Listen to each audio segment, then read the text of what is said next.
Hello दोस्तों। स्वागत है आप सभी का आपके अपने YouTube चैनल पे।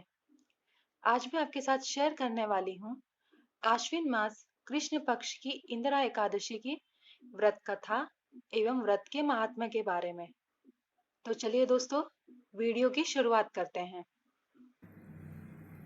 हमारे हिंदू धर्म में एकादशी तिथि और व्रत का अपना अलग और विशेष महत्व है। एकादशी की तिथि को अत्यंत ही पवित्र और शुभ तिथियों में से एक माना गया है। यह तिथि भगवान श्री हरि विष्णु को भी प्रिय है। भगवान श्री हरि विष्णु का आशीर्वाद प्राप्त करने के लिए इस दिन व्रत करके, भगवान विष्णु का जाप करते हुए, विशेष पूजा करके हमें सभी प्रकार के कष्टों से मुक्ति मिलती है और हमारे सभी मनोकामनाएं पूर्ण होती हैं। आश्विन मास की कृष्ण पक्ष की एकादशी को इंदिरा एकादशी कहा जाता है। तो चलिए दोस्तों, इंदिरा एकादशी से जुड़ी हुई एक पौराणिक कथा को हम सुनते हैं। एक बार राजा युधिष्ठिर ने भगवान श्री कृष्ण से पूछा, हे मधुसूदन, कृपा करके मुझे यह बताइए कि आश्विन के कृष्ण पक्ष में कौन सी एकादशी होती है। तब भगवान श्री कृष्ण बोले, हे राजन, आश्विन कृष्ण पक्ष में इंदिरा नाम की एकादशी होती है। उसके व्रत के प्रभाव से बड़े बड़े पापों का नाश हो जाता है। नीच योनि में पड़े हुए पितरों को भी यह एकादशी सद्गति देने वाली होती है। हे राजन, पूर्व काल की बात है।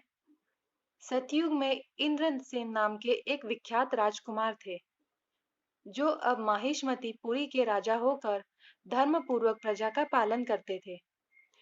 उनका यश सब और फैल चुका था। राजा इंद्रसेन भगवान विष्णु की भक्ति में हमेशा लगे रहते थे तथा वे विष्णु भगवान के नामों का जप करते हुए अपना समय व्यतीत करते रहते थे और विधि पूर्वक अध्यात्म तत्व के चिंतन में संलग्न रहते थे। एक दिन राजा राज्यसभा में सुखपूर्वक बैठे हुए थे। इतने में देवर्षि नारद आकाश से उतरकर वहां आ पहुंचे। उन्हें आया देख राजा दोनों हाथ जोड़कर खड़े हो गए और बड़े हर्ष के साथ विधि पूर्वक पूजन करके उन्हें आसन पे बिठाया। इसके बाद वे बोले, हे मुनि श्रेष्ठ, आपकी कृपा से मेरी सर्वथा कुशल है। आज आपके दर्शन से मेरी संपूर्ण यज्ञ क्रियाएं सफल हो गई हैं। हे देवर्षि नारद, अपने आगमन का कारण बताकर मुझ पर कृपा करें। नारद जी ने कहा, हे राजन, तुम मेरी बात सुनो। मेरी बात तुम्हें आश्चर्य में डालने वाली है। मैं ब्रह्मलोक से यमलोक में आया था। वहां एक श्रेष्ठ आसन पर बैठा और यमराज ने मेरी भक्ति पूर्वक पूजा की। उस समय यमराज की सभा में मैंने तुम्हारे पिताजी को देखा था। वे व्रत भंग के दोष से वहां आए थे। हे राजन, उन्होंने तुमसे कहने के लिए एक संदेश दिया है, उसे सुनो। उन्होंने कहा है, हे बेटा, मुझे इंदिरा के व्रत का पुण्य देकर स्वर्ग में भेजो। उनका यही संदेश लेकर मैं तुम्हारे पास आया हूँ। हे राजन, अपने पिता को स्वर्ग लोक की प्राप्ति कराने के लिए आश्विन मास में इंदिरा का व्रत तुम करो। राजा ने पूछा, हे भगवान, कृपा करके यह इंदिरा का व्रत बताइए। यह किस पक्ष में, किस तिथि को और किस विधि से इसका व्रत करना चाहिए, यह बताने की मुझ पर आप कृपा करें। नारद जी ने कहा, हे राजेंद्र, सुनो, मैं तुम्हें इस व्रत की शुभ कारक विधि बतलाता हूँ। आश्विन मास के कृष्ण पक्ष में दसवीं के उत्तम दिन को श्रद्धा युक्त चित्त से प्रातः काल तुम स्नान करना। फिर मध्याह्न काल में स्नान करके एकाग्रचित हो एक समय भोजन करें तथा रात्रि होने पर भूमि पर सोएं। रात्रि के अंत में निर्मल प्रभात होने पर एकादशी के दिन दातुन करके आप अपना मुंह धोएं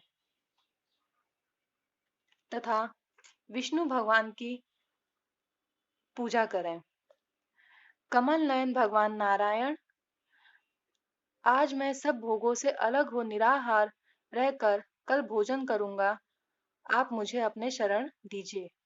इस प्रकार नियम करके मध्याह्न काल में पितरों की प्रसन्नता के लिए सालिग्राम शिला के सम्मुख विधि पूर्वक श्राद्ध करें तथा दक्षिणा से ब्राह्मणों को सत्कार करके उन्हें भोजन कराएं। पितरों को दिए हुए अन्नमय पिंड को सूंघ कर विद्वान पुरुष गाय को खिला दें।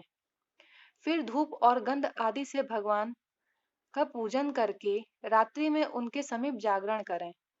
तत्पश्चात सवेरा होने पर द्वादशी के दिन पुनः भक्ति पूर्वक श्री हरि भगवान विष्णु की पूजा करें। उसके बाद ब्राह्मणों को भोजन कराकर भाई बंधु नाती और पुत्र आदि के साथ स्वयं मौन रहकर अपना भोजन करें। हे राजन, इस विधि से आलस्य रहित होकर तुम इस इंदिरा एकादशी का व्रत करो। इससे तुम्हारे पितृ भगवान विष्णु के वैकुंठ धाम में चले जाएंगे और तथा उनके समस्त पापों का नाश हो जाएगा। भगवान श्री कृष्ण कहते हैं, हे राजन, राजा इंद्रसेन से ऐसा कहकर देवर्षि नारद अंतर्ध्यान हो गए। राजा ने उनकी बताई हुई विधि से अपनी रानियों, पुत्रों और भृत्यों सहित उस उत्तम व्रत का अनुष्ठान किया। व्रत पूर्ण होने पर आकाश से फूलों की वर्षा होने लगी। इंद्रसेन के पिता गरुड़ पर आरूढ़ होकर श्री भगवान के धाम को चले गए और राजा इंद्रसेन भी अपने राज्य का उपभोग करके अपने पुत्र को राज सिंहासन पर बैठाकर स्वयं स्वर्गलोक को चले गए। इस प्रकार मैंने तुम्हारे सामने इंदिरा व्रत के महात्मा का वर्णन किया है। इसको पढ़ने और सुनने मात्र से मनुष्य सभी प्रकार के पापों से मुक्त हो जाता है। तो दोस्तों, यह थी इंदिरा एकादशी की व्रत कथा। तो आज का ये वीडियो आपको कैसा लगा, हमें कमेंट बॉक्स में कमेंट करके जरूर बताएं। आज का ये वीडियो आपको पसंद आए तो वीडियो को लाइक करें, शेयर करें और हमारे चैनल को सब्सक्राइब करें। धन्यवाद।